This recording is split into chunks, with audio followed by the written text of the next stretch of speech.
প্রিয় সুধী ভাই ও বন্ধু, সকলের প্রতি আমার অন্তরস্থল থেকে শুভেচ্ছা, ভালোবাসা ও সালাম।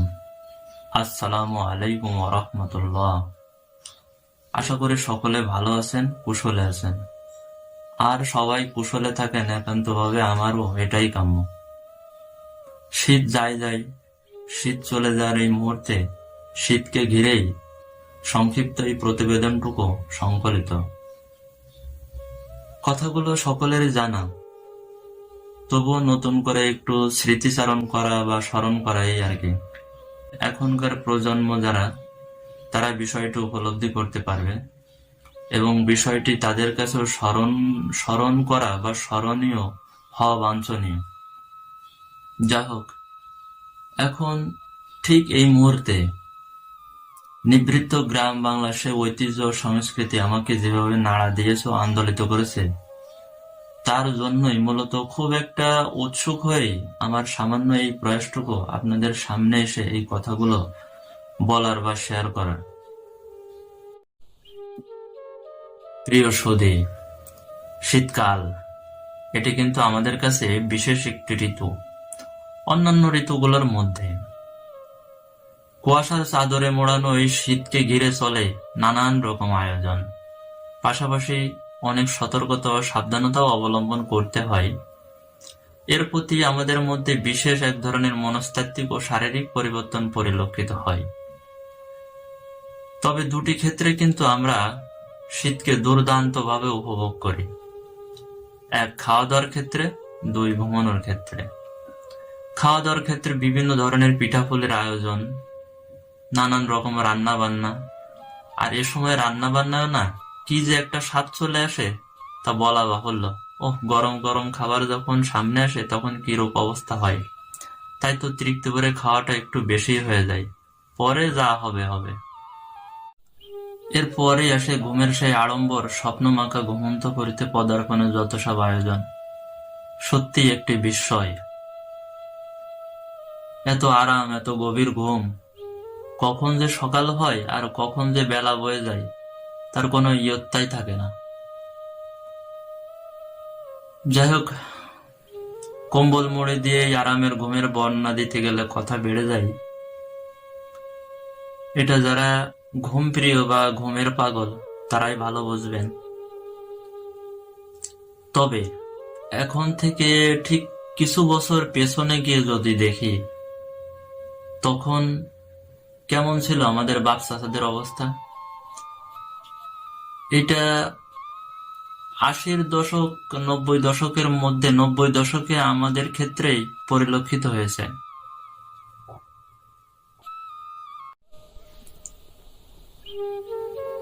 খুব সকালে যখন ভোরের আলো ভালো করে ফোটেনি, ঠিক তখন লাঙল গরু নিয়ে বেরিয়ে যেত তারা মাঠে। কোনো শীত, কোনো কষ্ট বা আলস্যতাই তাদের পিছুটান করাতে পারেনি।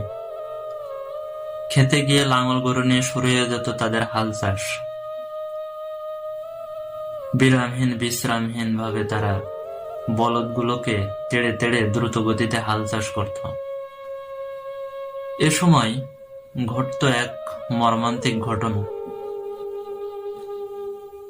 সকাল গড়িয়ে যখন দুপুর আসতো, তখন শিশির ভেজা, কুয়াশা ভেজা এই শক্ত আঠালো মাটিগুলো এমন ভাবে শক্ত হয়ে ধারালো হয়ে যেত যে চলতে চলতে তাদের পায়ের চামড়াগুলো ছুলে রক্ত বেরিয়ে যেত, পা ফেটে রক্ত বেরিয়ে যেত, রক্তাক্ত হতো তাদের পা যুগল। তবু তারা কখনো থেমে যেত না।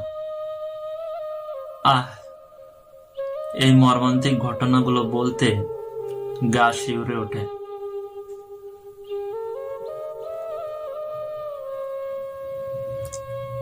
কারণ তাদের কাঁধের উপর বিশাল সংসারের দায়িত্বভার।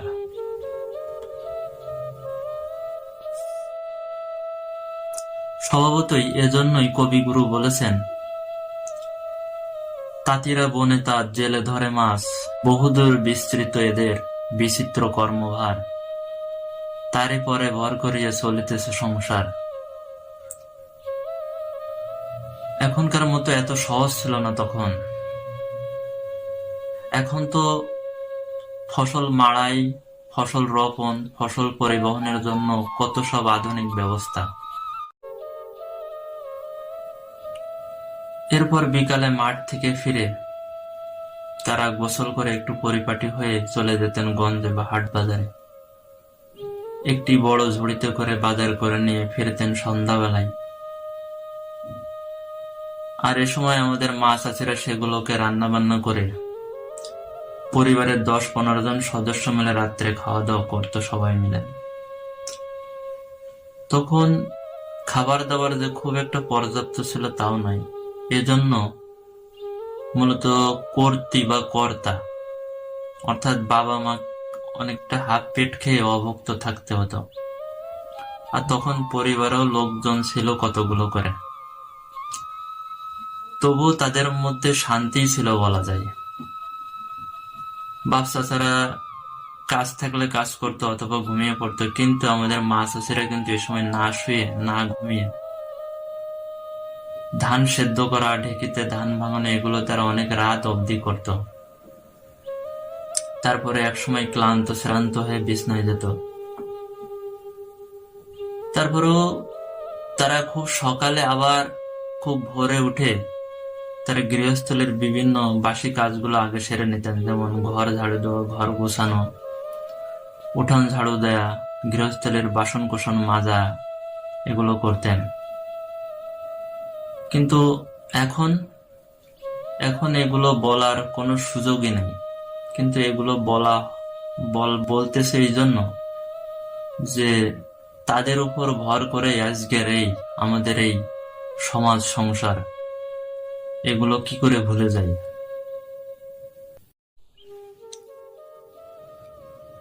এবার একটু অন্যদিকে আসা যাক। তখনকার কামলাওয়ালাদের অবস্থা কিরূপ ছিল। কামলাওয়ালা বলতে আমাদের অঞ্চলে জন বেচাকে বোঝাই, শ্রম বিক্রি করা যেটা। তখন তাদের খুব সকালে খেতে বা মাঠে চলে যেতে হতো। সারাদিন কাজ করার পর সন্ধ্যাবেলা এবার ফিরতে হতো। এবার যদি কেউ একটু আগে চলে আসতো বা সকালে কাজে যোগদান করতে একটু দেরি হয়ে যেত, বেলা হয়ে যেত, তবে তাদের ভোগ করতে হতো নানান ধরনের বিড়ম্বনা। মহাজনরা তাদের আর কাজে নিত না। এবার সন্ধ্যাবেলায় আসার পরেও কিন্তু তাদের মাপ ছিল না। সন্ধ্যা থেকে তাদের ধান মলার কাজ করতে হতো।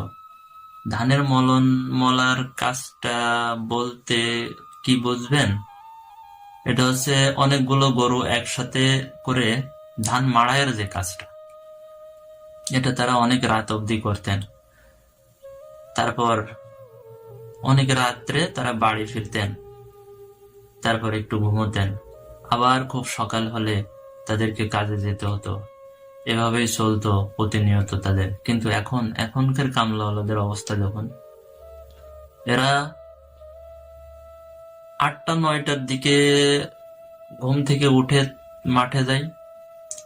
এরপরে বড় জোর 2টা, সর্বোচ্চ 2টা পর্যন্তই কাজ করে। এর ভিতরে আবার 2 ঘন্টা ফাঁকিবাজি।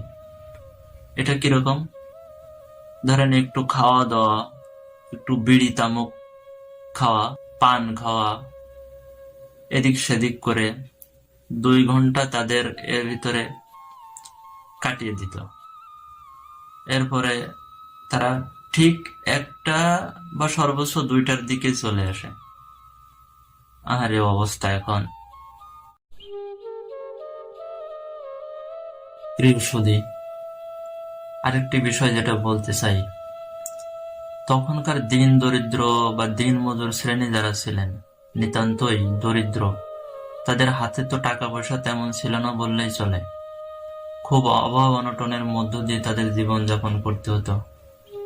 দুবেলা দুমুঠো খাবারই তাদের জুটত না, সেখানে 1টা-2টো বা তার অধিক পরিধানের বস্ত্র কল্পনা করা তাদের দুঃস্বপ্নের মতো ছিল। তো যাই হোক, আমি দেখেছি আমাদের নদীর ঘাটে কিছু মানুষ তাদের পরিধানের বস্ত্রটি ধুয়ে ঘাটে রৌদ্রে শুকিয়ে তারপরে পুনরায় পরিধান করে বাড়ি ফিরত।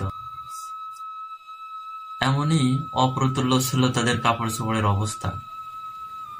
শীতকালে তাদের আরামদায়ক কোনো শীত বস্ত্র ছিল না, গরম কোনো কাপড় চোপড় ছিল না। তারা সারা রাত অবধি আগুন জ্বালিয়ে রাত কাটিয়ে দিত। তারা একটু শোয়ার জন্য, তাদের বিছনাকে একটু নরম করার জন্য কি করতো জানেন? তাদের বিছনায় তারা খড় বিছাইয়ে বা ছালা বস্তা বিছাইয়ে একটু নরম করার চেষ্টা করত। তারপর কোন রকম কোনো চাদর, ছেঁড়া চাদর বা কোনো কিছু দিয়ে একটু শুয়ে ঘুম নিবারণ করত। এই ছিল তাদের বাস্তবতা। এখন আমরা অনেক আরাম আয়েশে আছি, অনেক উন্নতির শিখরে আছি। এখনো সমাজের আনাচে কানাচে যেসব অবহেলিত যারা আছে, তাদের দিকে আমাদের খেয়াল করা উচিত, তাদের পাশে দাঁড়ানো উচিত।